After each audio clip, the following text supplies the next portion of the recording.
Hello and welcome, everybody. It is Thursday night, at least where we're at anyhow. So it is time once again for the T.A.N.K Show, where we try to spend some time acquiring new knowledge. I do have with me my buddy, pal, and co-host, Chattanooga Ed. Ed, as always, thank you for being here today. Happy to be thank here. you for your assistance earlier in trying to get the other stream set up. We're going to talk a little bit about that because it segues into tonight's topic, which is going to be stop breaking your aquarium. And I'll tell you exactly what I mean by that here in a minute.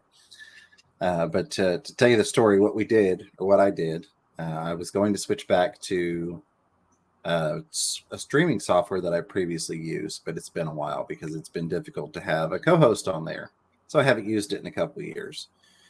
So I spent a lot of time this week, put in the hours. I added in all the sources. I built the transitions. I built in all the fancy bells and whistles and all the things that I thought you all would enjoy. Improve the quality of the show. Double checked all the settings, did all those fun things. And then Ed and I got together a couple hours ago, and a huge thanks to the Zen Ginger who was in the chat on that one because we just did it unlisted, and she was trying to see what the viewer would see, and it all fell apart. It went horrible. There are things that should be working that are not working. Case in point, for some reason, they could hear me even when I had no microphone attached to that program. They were still able to hear me. So just crazy shenanigans like that, which is why we are back over on StreamYard. However, I canceled that service that we had last week, I guess. So we're on 720p. I hope you all don't mind for this week. And we also have the lovely little duck symbol back there. And I don't have any of the fun little GIFs or transitions or things that I normally have to pop up on screen for you all. So my apologies there. Also, appreciate all that did find this stream because I have to make a separate stream from the prior one, and so there's going to be some confusion there. I'm sure we'll probably have a little bit smaller crowd tonight because the KG Tropical sendover will send people to the wrong stream, but we have linked in there, and Zen Ginger's on top of it with the proper link in the KG chat, and I've pinned that link over in the wrong stream. So we'll see how that goes, but it's going to be a little different than usual and not in the good way that I had planned. That being said, I'm going to continue to work on it throughout the week and hopefully get it fixed. I will be able to finally start moving some things. I guess I'll talk a little bit about that because I was hopeful to have moved some tanks and some fish and things like that by now. It unfortunately came to the crossroads with the people that are in both of those homes on the new property, where it was kind of the point like, look, the date is the date. We'll give you a little bit more time, but on this date, the sheriff will come out, and it's been almost 3 months. I need to be able to move in. I need on my property. So U-Hauls showed up today at both of those houses, so that family is moving out. Thank you, Zen, for the update on KG. I'm streaming over the phones that's going on there, but I appreciate the update on that.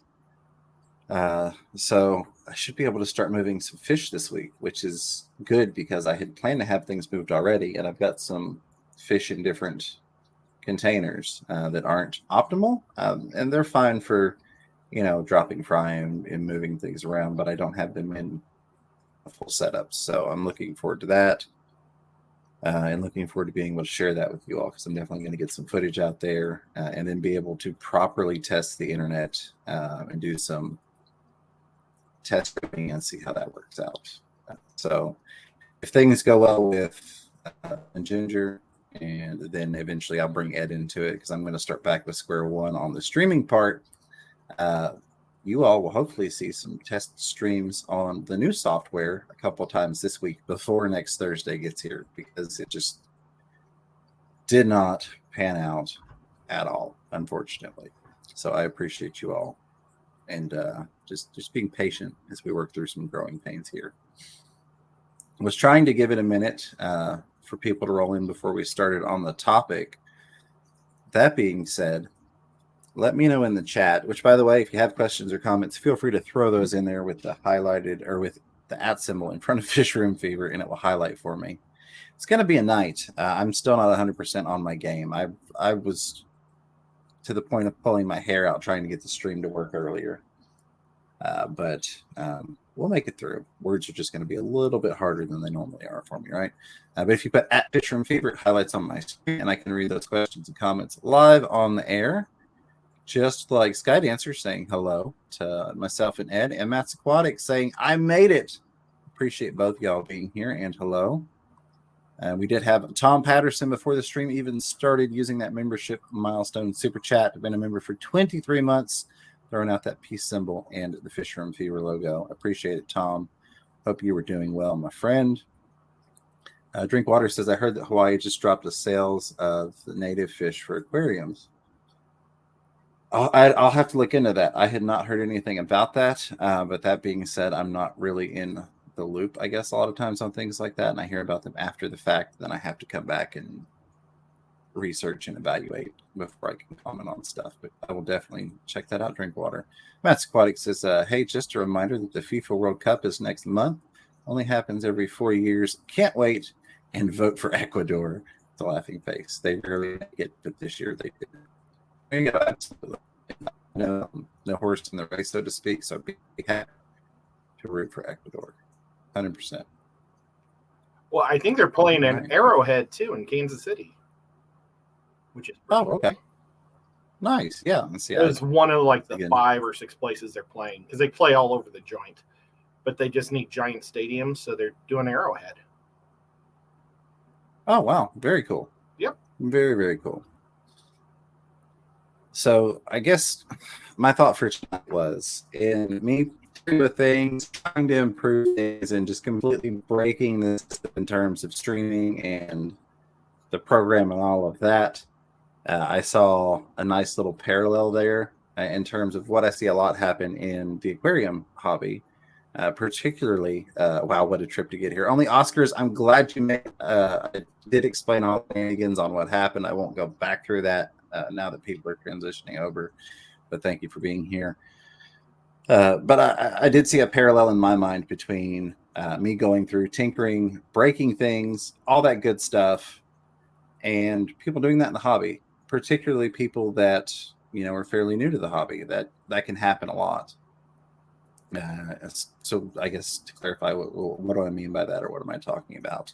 That can be things like chasing parameters, over analyzing fish behaviors, which it's very good to, watch your fish, spend time, seeing what their habits are, how they act. But sometimes people overanalyze that, always needing that new thing that, somebody said that, this hang on back is the best filter out there. I got to go get it. Someone said that this light is the best light. I got to go get it. And it's great, upgrade things, sometimes just because we want to, or sometimes because there is a genuine need.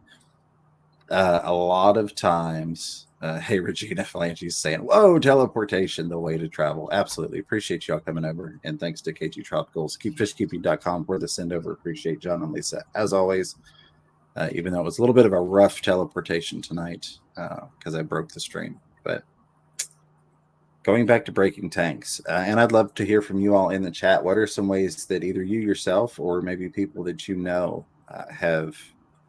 have broken their system, have made things harder on themselves, have created problems? Because I do see it fairly often, unfortunately.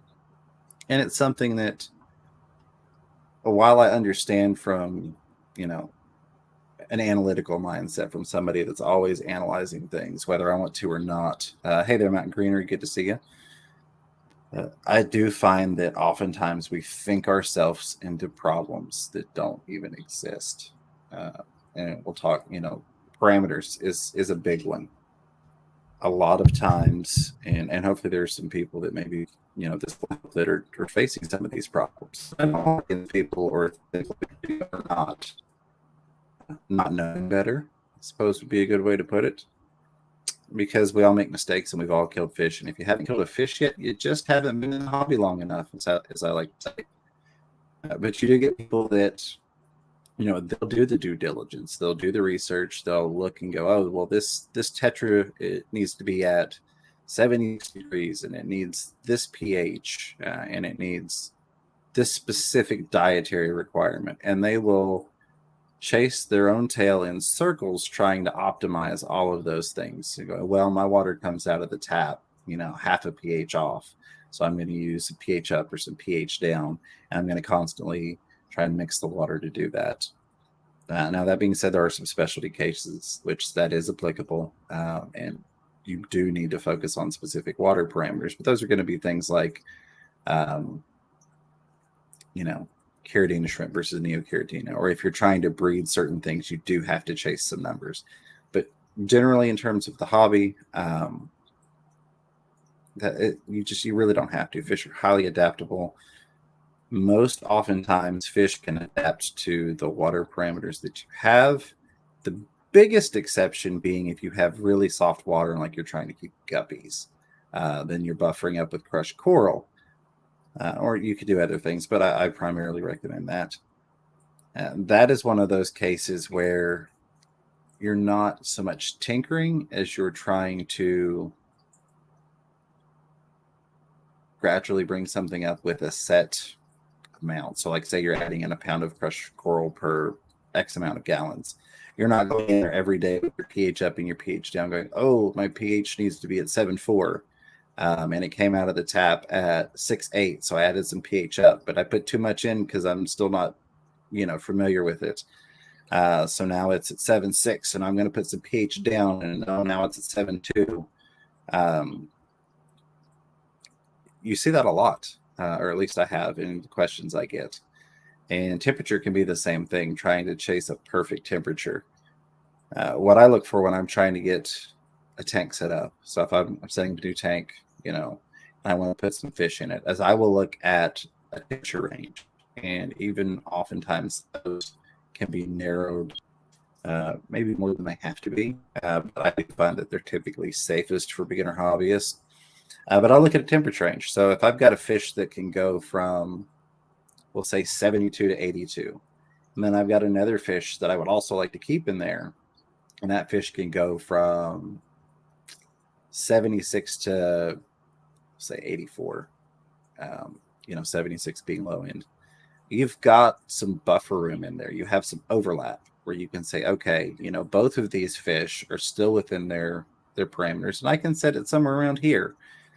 And it doesn't have to be on the money, a consistent number throughout the day. Temperatures fluctuate in nature. I allow temperatures to fluctuate in my house, as it warms up in the house, the tanks warm up a little bit more. At night, it gets a little bit cooler. The tanks cool down a little bit. I don't really set anything where I'm like, oh my God, the temperature has to stay at this exact number. If it's a couple of degrees of fluctuation, no problem. And I guess the most common reference I use for people is if you've ever been to the lake, the way a lake will stratosphere with temperature. So, you jump into the lake and the top, it's warmer. Well, if you start to swim down 8 feet, 10 feet, you start getting deep, it starts getting colder and colder. And you have to understand that fish will swim through those different areas of the lake, through those temperature ranges. And it's not like they kill themselves. It's like they swim 10 feet deeper and temperature's off by 4 degrees. I'm done. So trying to keep something that is fairly consistent within a certain fluctuation of parameter, I think is the best way for people to go. Darren Try versus chasing pH is crazy. Never have and never would. And I agree with you. Again, there's always an exception to the rule. Certain things you may need to make an adjustment if you want to breed, specific tetra lives fine in your pH, but a lower pH is needed for some breeding. Things like that. There are always going to be exceptions, but broad spectrum general case, most of the fish that we just want to keep in a tank and keep them happy, we go to the fish store, we buy them. Chances are they're probably going to do fine in your water without too much panicking. The same thing goes with algae is another one. And patience plays a part too. But people, like, they'll see algae and they'll go, oh, I need to kill it. How do I kill it? one, algae is not really so bad. Algae is, a good thing, a beneficial thing to have in an aquarium. It's not necessarily sightly, and I can certainly understand wanting to keep it under control, but oftentimes people will just dump in. I can't think of the one that a lot of people use, but like Easy Carbon, the liquid algicides, and it's like, well, okay, it could be algae. Well, a couple weeks later, okay, the algae back. Well, you treated a symptom, but you didn't actually treat the problem. So you can get into a lot of issues, or people are trying to, I'm going to do this water change, and I'm going to add this, and I'm going to change all these different things. And it's like, well, let's make some small adjustments. Let's try and do this the right way. Okay, first we're going to cut back feeding. Depending upon the algae, we'll start with manual removal to get rid of as much as we physically can. And let's feed less. Let's put less of that in the water. See how that works. Okay, you're still having problems. Well, let's do a light adjustment. Is your light on for too long? Is the duration an issue? Is your light too intense? Is it too bright? Can you dim it down? Can you raise it up off the tank a little bit? But it's hard to quantify what fixed the problem when oftentimes you'll see people go, well, I'm going to do these 3 things. It's like, well, okay, you did those 3 things and you don't have the problem, but which one actually fixed the problem? Was it a nutrient issue? Was it a lighting issue via duration or intensity? What was the actual fix to the actual problem? You see it with fish behaviors. My fish did a thing, and it's doing this now. And again, it's good to watch fish and understand how they act, and if they are acting odd, that's great. But a lot of times, if you're new, it may just be that's a spawning behavior that you haven't seen because you haven't kept that fish long, or maybe it came from conditions that weren't optimal for it and it wasn't really happy. And now you're keeping it happy. You're doing all the right things. So now you're seeing some different conditions. Sometimes too, the color is different, or it's acting different. And well, that's spawning colors, or that's spawning behaviors. Sorry, this fish is over here antagonizing me in the corner of this tank right here. But I guess that's my big thing is, don't overthink it. You don't always have to go, oh, here's a new thing. I have to get this. If your filter is working fine, use your filter, and then, make the valid choice to change it when it makes sense to change it. Which also equates to, I've had people say, well, what camera do I need to buy for live streaming? What do I need to, what microphone do I need to get to be a fish streamer? And it's like, well, start with what you have, film with what you have. And when it makes sense that what you're using is holding you back or creating an issue, then upgrade it. And I take that same approach with fish tanks on a lot of stuff. If, let's say, I use the co-op sponge filter as an example because I'm sitting here looking at them. Let's say that tomorrow a new and improved co-op sponge filter came out. I'm not going to go, oh my God, I have to have it. These sponge filters are horrible now, though. They're not going to work. There's an improved one. I'm just torturing my fish. No, they still work fine. And it would be, well, yeah, if you've got someone to do it, go for it. But a lot of people think because there is a new thing, that they have to get it. There are certainly justifications for new things. Two blues, one red. I'm getting lost in the chat over here a little bit too. But I've rambled on for long enough with 84 people hanging out. I appreciate each and every one of you all being here. My thought, though, is if it ain't broke, don't fix it, and don't go looking for problems. Let me scroll up through here. Add anything you want to add to that, by all means, feel free to do so. No, I totally agree. When you're saying chasing perimeters, I'm totally with you. But like I do agree, like when you were saying that you add the coral to raise your pH for fish that need it. Yeah. Like there's so many fish that need hard, and then there's also some that like it soft. But I do understand if you just use your normal water, they maybe won't breed, but they'll probably be just fine. Absolutely. And a lot of people do fall in the kind of middle range that maybe it's not 100% optimal for African cichlids. And at the same time, maybe it's not 100% optimal for certain tetras, but those fish will still thrive and do well. But there definitely are, and see, I think of like crushed coral as like a long-term solution versus people trying to do like a quick fix of, okay, well, I'm gonna, like we did the pH up and down. So you're absolutely right. Certain things do call for a solution, but try and think more long-term and I use in mass, I guess is the way to put it. Go ahead, buddy. Yeah, I use little bags of crushed coral in every single tank I have. Well, not every, that's a lie. But in all my guppy tanks, I use crushed coral because of I always want it to be above 7.5. So it's going to be around 7.5 to 7.6. And I always thought my water came out at 7.3. But just last week I checked it and it was coming out at 6.8, which was crazy soft for my water. So, Right. But they are building a new facility in my town. So maybe, I don't know if they're maybe borrowing water from somebody else or what the deal is. Maybe they have to treat water a little differently while they're hooking it up. So having that crushed coral is going to make sure that I'm staying, but it's not a fast thing. It slowly melts. But then it'll reach a point where it'll stop melting when it gets too hard, which is pretty cool with crushed coral. So you can throw it in there and it just stays. Unless you're always adding a lot of soft water, and then it's going to dissolve. Absolutely. All right. Let's grab some stuff from the chat here. By the way, if you came in after the fact and you're not familiar with us, appreciate you being here. You can put the @ symbol in front of Fish Room Fever. That will highlight on my screen, and we can read those questions and comments live on the air. Scotty Aquati is in his membership milestone super chat. Been a member for 12 months. Team Snowball, thank you so much. Says, please hit that like button, everybody. Thumbs up there. Just stopping in to say hello, getting ready to go to work. Well, Scotty, if you haven't already headed out, I hope you have a great day. Even if you have headed out, I hope you have a great day. And thank you so much for being a member. Appreciate the support, and hopefully they don't work you too hard. All right, grabbing the highlighted stuff and the membership super chats there on the way through. Drink water problem is adding fish that don't go together, cichlids mostly. That is my problem too. Drink water, which is why I don't do a lot of African cichlids. Mrs. Fever's, huge on African cichlids.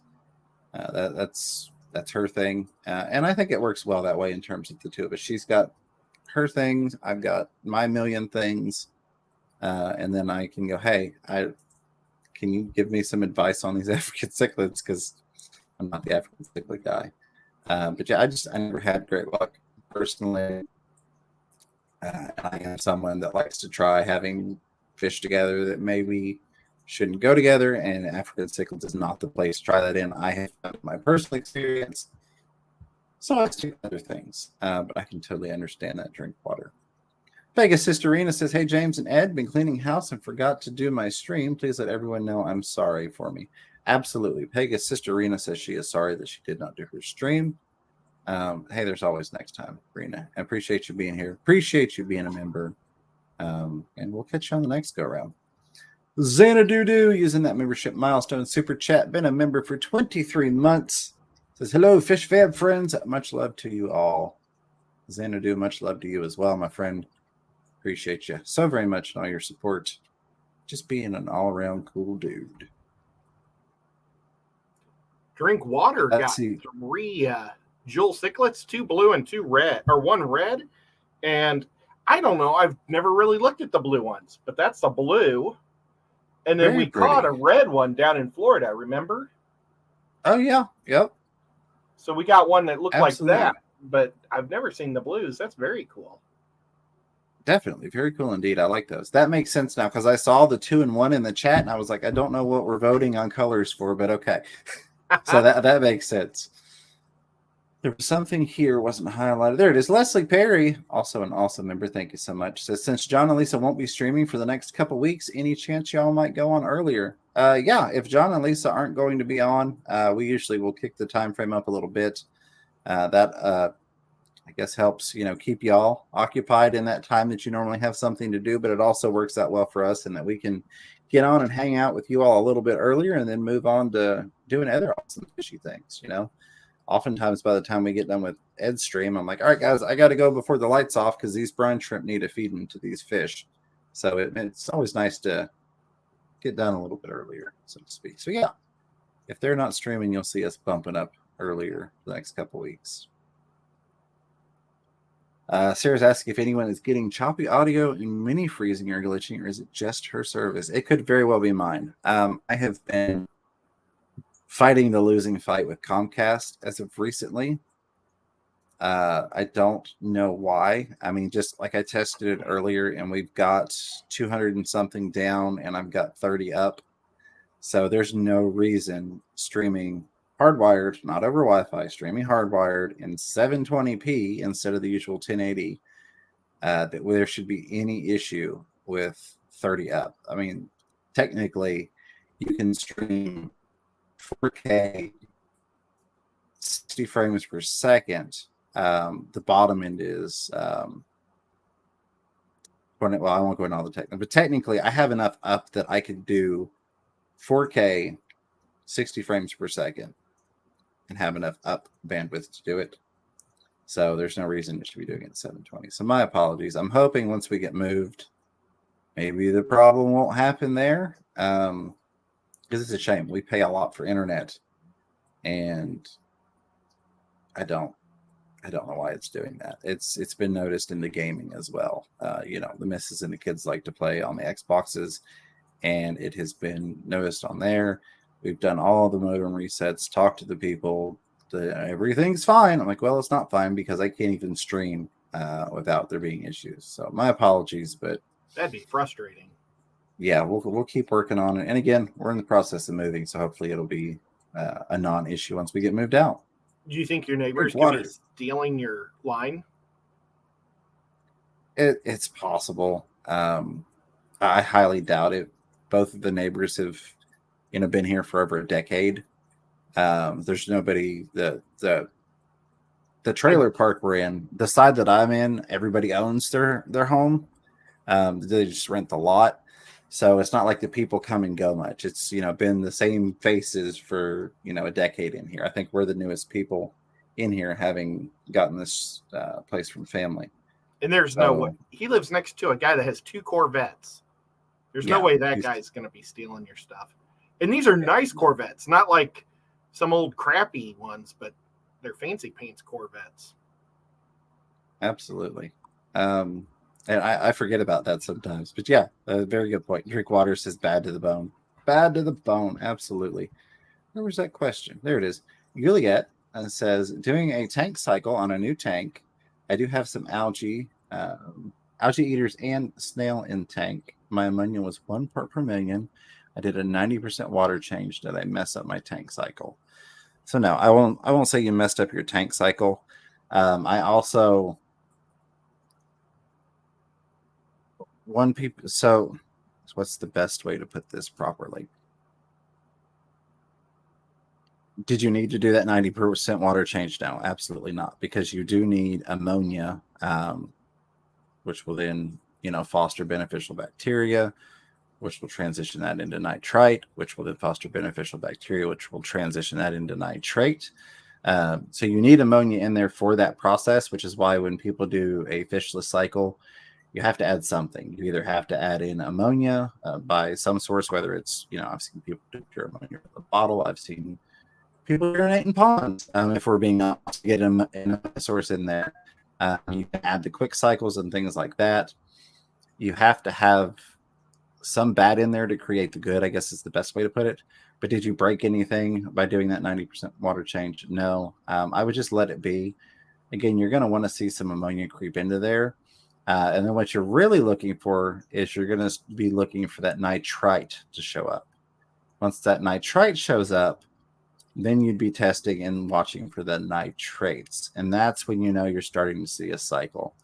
Because I have had people in the past ask me, they're like, well, my nitrates are at 0, so my tank is cycled. And I'm like, well, no, you're not even getting to nitrate because you haven't gotten that far in the process. So it is kind of a 3-stage process. We need to allow some ammonia into the tank so that we can, alarm's going off. It's time for the product of the week here in a minute, as soon as I finish answering this question. I made sure to set an alarm this time. So we do need ammonia in the tank so that it can be there to feed the beneficial bacteria, which won't get into the strains, that will turn it into nitrate. And then we need that nitrate in the tank to be able to feed the beneficial bacteria that transitions it into nitrate. So ammonia nitrate, and then you'll be good. Service is choppy. It makes me want to scream. I almost didn't stream tonight because I was so darn frustrated with everything. But again, my apologies. I can't do anything more than what I have done, unfortunately, except for yell at Comcast some more, which may be a moot point here in the next couple weeks as we get everything moved over. So apologies for that, Juliet. I hope that helped. That may have been more in depth than a yes or no that wanted, but I hope that explained why I did say, no, I don't think you broke it, but also didn't really need to do the 90% water change. That's a really cool name, Juliet. It is. Bunny Viper. Okay, before I get to Bunny Vipers, I'm going to turn it over to Chattanooga Ed for the product of the week. So anybody that's new, this is where we highlight something that Ed and I know and love, and highly recommend that you try out if you haven't. And here you go, Ed. Yeah, we thought about doing a product that I don't necessarily recommend, but it works great once you get it working. But we decided not to do that. We decided to go with things that you need for your fish room and everybody can use and love. And so I went with these white sponge things. Do you know what they're called? White sponge cleaners? They're almost at every fish store. It's a melamine sponge, but yeah, that's usually typically, because the company is so good at it, typically they're called like the Mr. Clean erasers. But yeah, it's a melamine sponge, and you can get them at the dollar store. You can get them in Aquarium Co-op. Their website is kind of an add-on thing. I love them. Go ahead. James used to sell them. James used to sell these things, and I bought a bunch from him, and I left them out, and the cats tore into them. The cats love these things because they can get their claws into them and really make a mess. But I absolutely love cleaning tanks with these things. You just scrub it on the inside, and it knocks anything off. And like this tank is the curve, and it just pushes right into the curve. I absolutely love these things. I think every single person should own, at least just try buying one. If you go to your local fish store and you see them in like a little tub and their price on them for 99 cents or maybe 2 for $3 or something, do it because you won't regret it. These things are awesome. And I wish I had a nice clean one, but I couldn't find a clean one. I have to hide them from the cats. This side's clean. This side, not so much. This side's clean. And this, you can actually, I've cut a piece of this off for application in a smaller cleaning area. You can cut these, you can cut them in half and then split that into thirds and actually get 6 little scrubbies out of one of them. So they are awesome. They work really well on algae and a lot of other things. You do a great job at keeping it clean. Yeah, so that's my recommendation, guys. Everybody should buy one of these and your life will be so much better. Just saying. Absolutely. I rarely use a scraper anymore. Having that, rarely do. Look who's the only fins membership milestone super member for 12 months now. Appreciate you, buddy. Also, one of our awesome moderators says, "Not sure how often you check your PO box, but you should." So I apparently haven't made it clear enough, though I have announced it a couple of times. I haven't had access to that old PO box in quite some time because the day that it expired, somebody else bought that number out. Oh no! Yeah, so I haven't had access to that for quite some time. I could try getting that. They should be returning anything to sender that goes to it. I could go down there and see if they'll give me a package if it's addressed to me, but I have no key. The day that expired, I had set up the automatic recurring payments on it, but I did it before my credit card or my debit card had got hacked. And so it had an old debit card number on it. And I didn't realize it until I got an email saying, "Hey, your payment didn't process for your PO box." And so I went to renew it and they're like, "That number's already taken." And I'm like, "You got to be kidding me." So now it's a matter of I'm going to get one up in the new city where we're moving to, because I didn't see a lot of sense knowing we were moving and getting a new one here and then having to drive an hour to the PO box in a different town. You'll be more safe there, because I'm going to get one in my local town, and I've got a bunch of stuff that I need to mail out, and I've been wanting to do it all week. For the first part of this week, my sinuses have been just bothering me so bad. I kind of just slept a lot. And then today I was at the hospital all day just for my tests for my heart. But tomorrow I'm going to get out. I'm going to do my early voting and do my postage. And I'm also going to get one of those post boxes. They're only like $6 a month for a medium-sized one. And I think if I get one here, this because I'm in a small town, they know me. And so I think you're going to find the same thing, in the middle of Chattanooga, you're one of 100,000, but in a little town, you're one of 2,000. So it'll be better. Absolutely. Yeah. So no, I agree with you 100%, buddy. Buddy Viper Aquatic says, I keep non-traditional fish together. 2 types of archers, a heckler, geos, angels, stir-by, EBAs, roast pair gudgeons, and then the laughing face afterwards. Yeah, I mean, I'm a huge fan of doing that. I do think part of that comes with having some experience in the hobby. I thought about talking about or making the title "Do as We Say, Not as We Do," because you do see a lot of that from, we'll say, more experienced fish keep doing it a while. We've made some mistakes, learned some things. We understand if we are going to try something that's maybe not beginner friendly or recommended for the beginner, what to watch out for. And we typically have backups in place in case something goes wrong, versus the beginner may not. It may be, I'm going to pick on Lisa here from K2 Tropicals.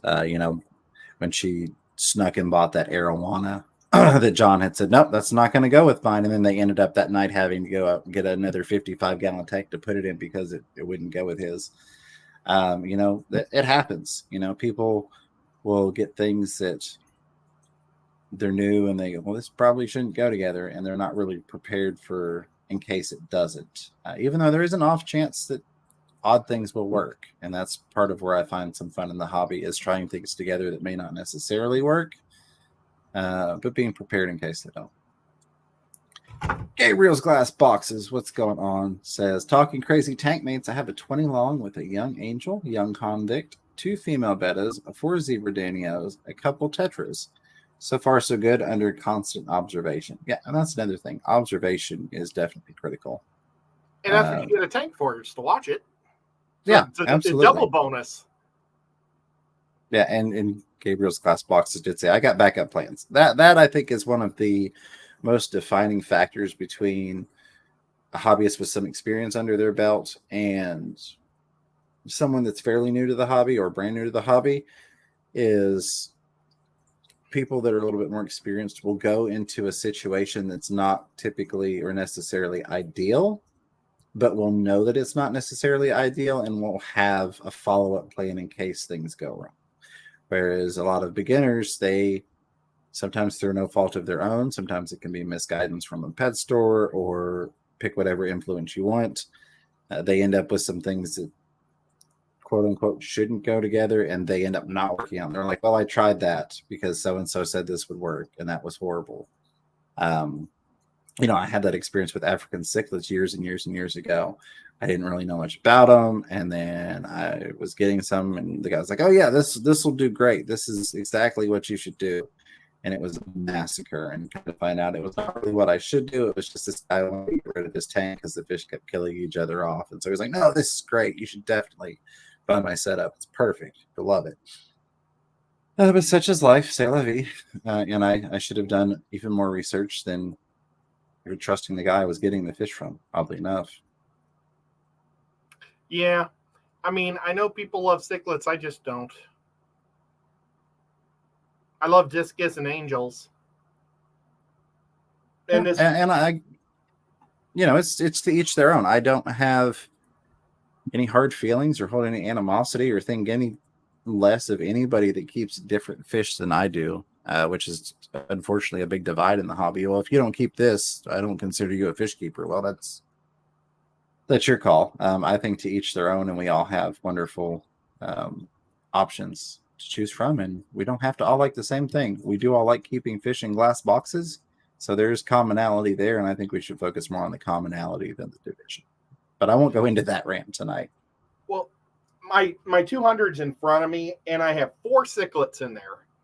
And you know what? I bet you I spend more time watching that tank than any other, because they stress me out how they're always chasing each other. And I'm just constantly watching them chase each other, waiting to see who's going to kill who. And so far they haven't, but I just constantly watch them. I don't know how cichlid people do it. Yulia, you are more than welcome, and thank you for asking the question. That's why we're here, is to attempt to help if we can, and the questions and comments from all of you all make it a little bit more interesting than Ed and I just sitting here talking to each other, because we could do that on the phone without an audience. Sarah J. Sieber says, no worries, rather have choppy stream than no stream at all, LOL. Well, that is much appreciated. As somebody that has put a lot of time and learning and money into trying to bring the best possible experience, it frustrates me when I can't do that. But thank you very much, Sarah. And somebody, I think it was, Bunny Viper did say, be sure that you don't get the sponges that have cleaners, because some do. Very good point. I have not come across the ones that have cleaners, but I have heard, and I often forget that they are out there. Make sure that they don't have any type of soaps or additives or anything like that in. Very good point there. And also they sell some that have the rough side, and they'll sell them at the fish store that have the rough side also. But you don't want to use that on acrylic. You want to use the soft stuff on your acrylic tank so you don't scratch them up. Yeah, absolutely. I see a lot of people mentioning, someone had mentioned using magic eraser sheets, or was it Alan? And then also buying them in bulk. Like Amber mentioned, you can get them in bulk off Amazon. They're a wonderful tool. I haven't, Scuba Steve-O, my buddy, I see, I'll get to your question here in just a second. I have not used the ones that have the like what you've got, but I would say in seeing them that, yeah, absolutely right. I wouldn't recommend the rough side on acrylic, but these do tend to do just fine on acrylic. As well, it would have been great if I could have picked the comment out, but someone did just mention using them on their acrylic. Oh, nuts. Get rolled back up here because my chat jumped on me. All right, there we go. Good. It didn't roll too far. John. Nice. Michelle Crisco says, I recently bought farm culture locally and it's doing great, but there are mites in the dirt. Lots. Should I toss them out, or will the fish frogs just gobble them up? So, if it were, because that's all, I'll give my thoughts and advice from that perspective. Hey, time out for a second. Can you read that again? Because the last half of what you said nobody could hear. Yeah, absolutely. Thank you for letting me know, Ed. Michelle, I recently bought a white worm culture and it's doing great, but there are mites in the dirt. Lots. Should I toss them out, or will the fish slash frogs just gobble them up too? Thanks. Without knowing the particular mite that you have in there, I can't 100% quantify that it would be safe for them. I would think realistically they probably would be fine. But without me knowing exactly what the mite is, it might be some crazy mite that I don't know of that is harmful to them. So you might try and research that a little bit. But what I would probably do, if you said the culture is doing well, I would try to start up a fresh culture. So get new soil or whatever substrate, if you will, that you decide to go with, set a new one up, and then try and get in there with like maybe some tweezers or something and get as many clean white worms out that you can to try and start a fresh culture there. In the meantime, I would probably just be trying to avoid the mites as much as I could, but understanding that there are a lot of them that may not be possible. And again, they may not be a problem. I would just hate to tell you, oh, no, it's fine, without knowing specifically what the mites are and 100% they are safe. And chances are, more than likely, you're fine. But that would be my thing. And I have done that with other instances of culture. So one of my Daphnia cultures, and I keep multiples just for redundancy purposes. One of my Daphnia cultures, I did end up with some sort of little worm larva things on the sides of the container. And what I did there was I set up a new culture tub, a new green water tub. And then I went through and I harvested some out of the center where there were no worms. And I kind of checked them. I put them in a little container to make sure that they were free of worms. And then I moved them over. That being said, I've still been feeding that culture, but I do like to keep at least some cultures really, really clean. Like I have one culture that I don't even really feed out of it much. And when I do, I'm very careful because I want it to be as pure as possible, just so that if I do, like, say, take a bunch of cultures down to the club, I know that it's 100% just Daphnia. It doesn't have any other organisms or anything like that. Even though a lot of those could be official, doesn't mean that somebody starting up a Daphnia culture would want any of the other little fauna in there. So now Tampa Tom has a question also about the cultures. He said, Fisherman Fever, Yes. can you start up a micro worm culture without a sample for, whoops, it just moved. Sample from another culture? So technically there are ways to start most cultures without a starter. It kind of goes into cost versus labor. If I remember correctly, you can take a potato, cut it in half, notch a pit out in the center, go bury it next to a tree for like a week with a rock over it so that it doesn't get any direct rainwater hitting it. And then after a week, you can go collect microworms out of that center where you made the little pit in it.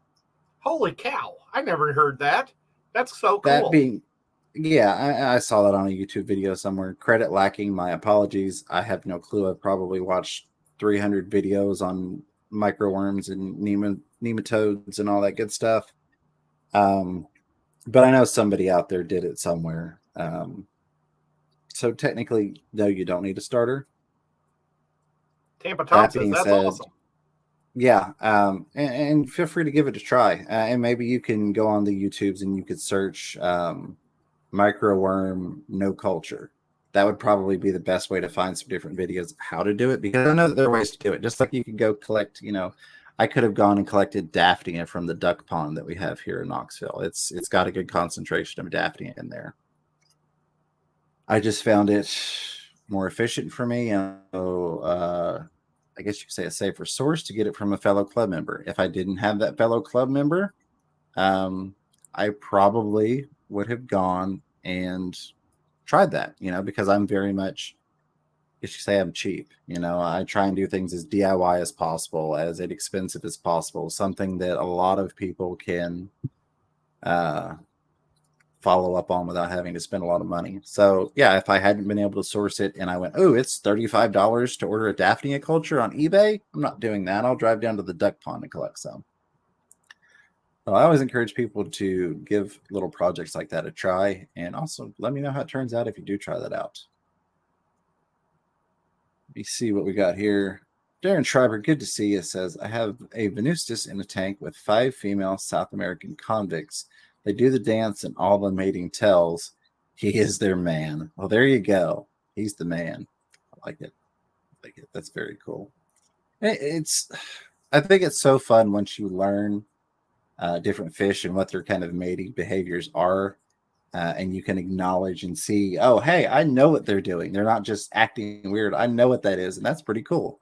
At least for me, that's a fun part. I was watching the Gimblers I recently acquired, the male doing his little dance wobble next to the female trying to entice her the other day. And I got a kick out of it, versus going, why is the fish having a seizure? Or whatever somebody might interpret that little shake as. I enjoy watching the breeding behaviors. I think it's fun, and that also tends to let me know that the fish are happy if they're trying to do that stuff. There was a question from Scuba Stevo's Aquatics, which I can't seem to find now. There it is. It was about Aquaticon 2023. Any news about Aquaticon? Not at this point. Oh. I like that question. I like it a lot. I don't have anything that I can share publicly at this point. Hopefully, we'll get with Kenny and I will be able to share some news soon. I know that issues with setting a date is looking at what other shows are setting their dates. And there had been some issues with other shows not setting dates, and we didn't want to double book something. We didn't want to schedule Aquaticon the same week as, Aquashella, let's say. So there's been some hold off there. We had, Kenny was fully prepared to, book the center, put out the money and all that stuff. We just want to make sure that we give you all a good date for availability, so you're not having to try and figure out, I can't get to it because I have, or which one should I go to, or something like that. I do have news, Scuba Stevo. I will definitely 100% share that out with all of you all. I think like at the first of the year, the big conventions announce.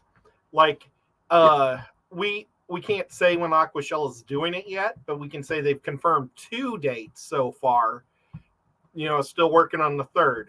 So but they aren't going to announce it until January 1st. And then everybody else wants to fall in line to make sure, because let's say the Clash, that's an awesome show, a club show. It's a lot smaller, but it's an amazing fun time. They want to make sure that they aren't at the same time as Aquashella. Reefapalooza seems like the only guys that try to schedule on top of other people. Yeah. I mean, you got to do what you got to do. Any of those. Yeah, absolutely. Sarah J. Sieber says, is it okay? If it's okay, a reminder, the Fish Fam auction is Saturday. Absolutely. So if any of the mods want to throw a link out for that Fish Fam auction, it's a really cool thing. I have no problem sharing that out, letting people be made aware of it. Now, Chase Stu says, I have... Sorry, go ahead. When's the Knoxville Club meeting? Should be the 2nd Saturday of the month. Now, they said that they're going to change it to the 1st because there's some giant football game going on. Well, then why are you asking me, Ed? You already knew. No, I'm just kidding. Well, I don't know when that is. I don't have a calendar up in front of me. No, I mean, it's the 20th, so no, we'd be at least one more week out. So, technically 3 weekends, this weekend, the next weekend, and then the weekend after that would be the first weekend of the month. That's always a fun time. I definitely will be at that. K Stu says, I have trained some cichlids to stop fighting. Every time the instigator attacks, I'll stand up and point at them. Eventually, you could just point from the couch and they stop it like a dog. That is hilarious, K Stu. And I 100% believe you. You can train fish to do things. You really, really can. I can take a pipette, or now even just a finger, to pretty much any of my guppy tanks or my live bear tanks that I feed brine trip to on a regular basis. And as soon as they even see it coming close, they all swim up and just ball up in this one little spot. Even if I don't put the pipette in, even if I'm not actually feeding, I can just go like this, and they all just ball up together in that the spot that I always feed in, that fought. Well, and Lucas used to claim, and I'm sure he still believes, he trains his rainbows to stop jumping out of the tank. And they got to get lucky that he's there. But when they do jump, he holds them in his hand for a minute, and then he puts them in, and he says they never jump out again. Yeah, I have very many times heard Lucas say that. I've not tried it, but I could believe it. And Lucas is crazy enough to pull it off. Brian, I'm going to butcher your last name, so I'm just not even going to go there. But thank you for the question. It says, fish transport. Thinking of going to fish auction while visiting mom in Erie, Pennsylvania. If I buy fish, can I keep them in a 5-gallon bucket with an air stone for several days before the 6-hour drive home? That is one of the transport that I have used in the past, is the 5-gallon buckets with I use the Co-op Nano air pump, and using their oh, I forget what it is. It's the battery air pump. But I use it as a portable air pump. More use it as an installed home pump with a battery backup on it. But something like that will work. I do recommend. So in my kit, here's what I like to take. I like to, if I know I'm going to have something that requires a bucket, or I might have fish that require a bucket-sized container, I'll have the bucket. I always have an air pump. I usually have multiple air pumps because it's me and I go crazy with things sometimes. If you're doing smaller fish, I always bring breather bags with me, and I always bring some prime. So transition that to what you will. You're like, oh, I don't use prime. That's fine. It doesn't have to be prime, but I would bring some water dechlorinator. The reason I like prime is I can bring a little bitty glass tube of it like that, and it treats hundreds of gallons, so I don't have to worry about having a bottle packed, because I pack so much when I'm on the go anyways. So you have some sort of water dechlorinator, and I say that because that will allow you to be able to change out some water in the home. I mean, technically, testers, it probably wouldn't know if you need water out. I just like to change them out. If it's going to be got them in, I usually do a water change at night in a hotel room because it tends to get a little chilly in there, even if you imp. So I usually change them out with a little bit warmer. While Ed's in the other room while we're at the convention, and then go. The day, like the night before we're going to, like the night before we head home, it's me. I get by without, depending upon how many fish or how big they are, how much water volume there are so many. I can't. Don't have to do it because of the variables. Those are just things I keep with me. I used to sealer with me, but I could heat seal all those breather bags. Just got to rubber band them off, and then I'll reuse them for my adventure. But yeah, it's only a 6-hour drive home. I mean, you really should be fine. Should be fine with what you've got there. My one thing for you, I guess I would say, is probably bring some time to be able to do a in case you notice they're starting to have some issues. Or a leaky bag. Yeah. Which, if he's going to have the 5-gallon bucket, that should be good there. So yeah, I would just say 5 gallons, some way to make air, and some dechlorinator just to be safe. You got to remember, people ship fish and they'll be in transit for a couple. I mean, we try to do overnight because of temperatures, but when everything's perfect, they can go a week or so in a bag and survive. So, well, like the shrimp that Grant and Shelby do, they can stay in these bags for 2 weeks, no problem, from 2 different shows, and they don't die or anything. I was just watching. I got some monster ones already in this tank. I'm going to order some more just because I want more more shrimp for this big tank. But yeah, it's just, you got to remember, a fish store is putting them in a bag. They fed them. So when you're shipping, you don't feed them, so they don't poop in the bag. But still, you should be able to get anywhere in a day in the bags, is my recommendation. Absolutely. Whoever says, after collecting microworms, how do you care for them? So this is me failing as a YouTuber. So Corey has a great video. Aquarium Co-op. Ryan, Wild Fish Tanks, has a great video. To make the video, but super simple. I use potatoes.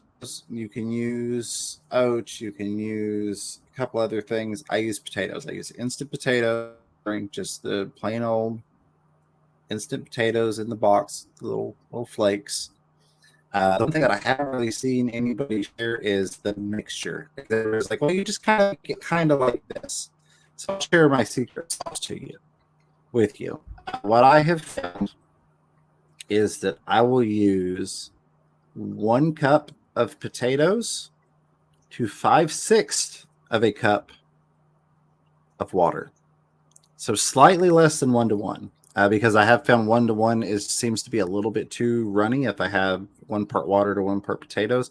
So, and it doesn't have to be perfectly 5/6, but just a little bit less water than you did potatoes. and you should have the perfect consistency. I do use yeast. You don't necessarily have to.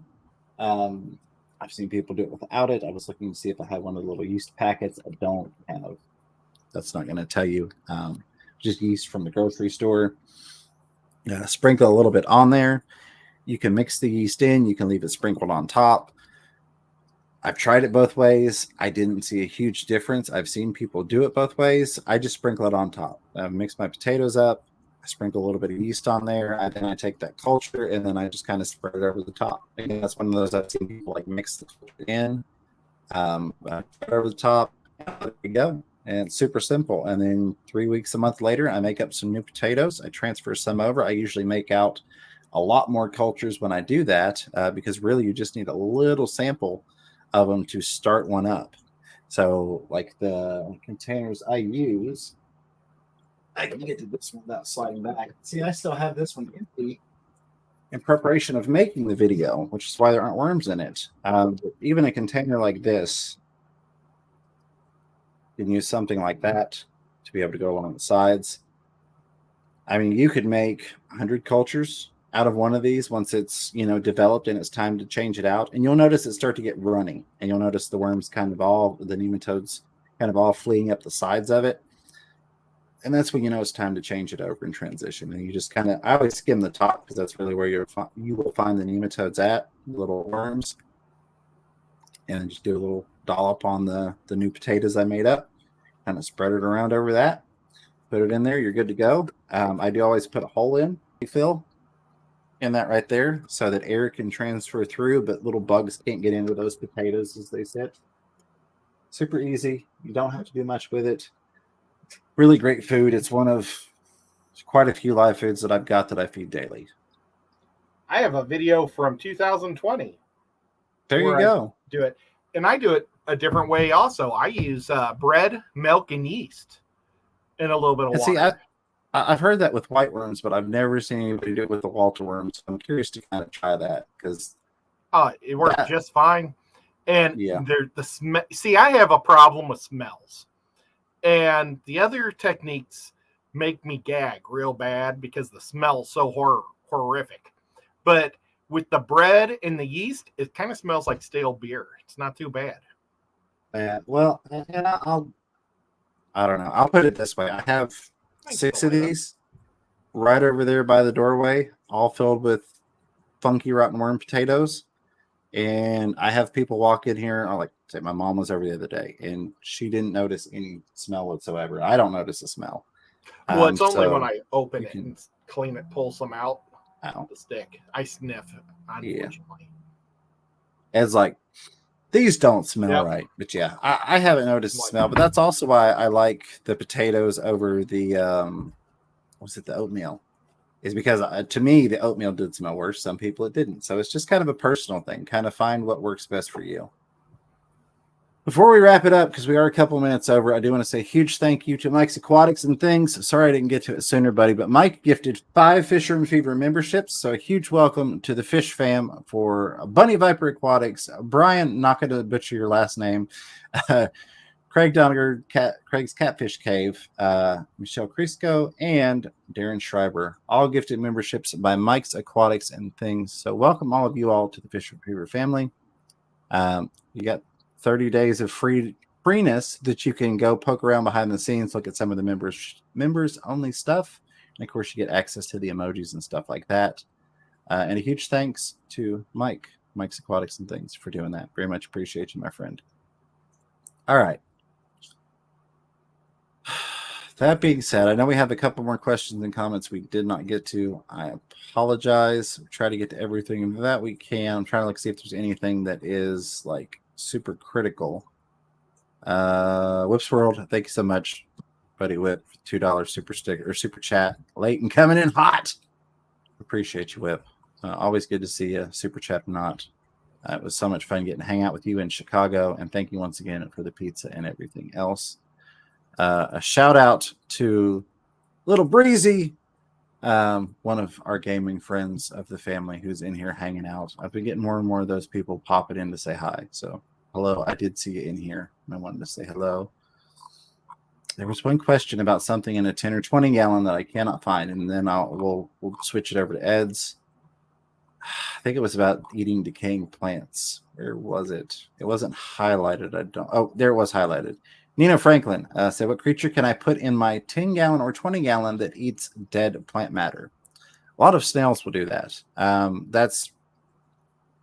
I will preface with there's always an exception. Some snails do eat live plants, but for the most part, when you see snails eating plants, eating decaying plant matter. I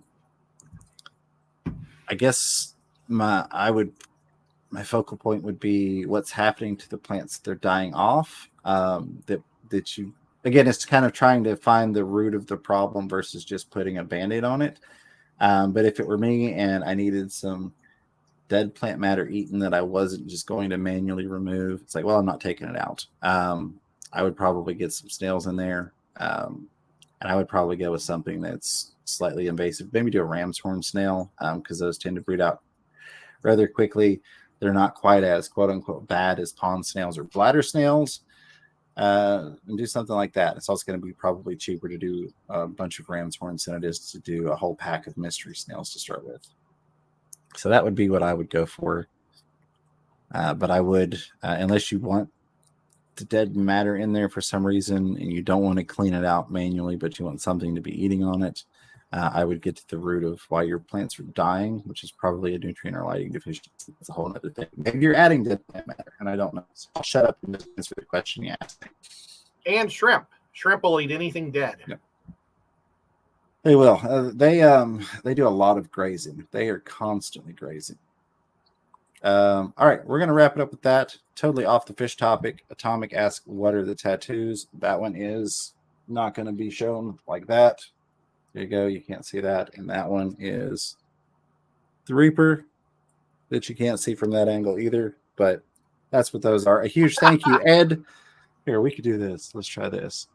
There's the that, and there's that. There you go. We'll answer that one non-fishy question right there since I saw it last second. Ed, thank you as always for being here. A huge thank you to all of those that came in and hung out with us. I know it was a little bit of an odd transition. We had a little bit smaller crowd tonight. I appreciate each and every one of you all for being a part of it. Love you guys.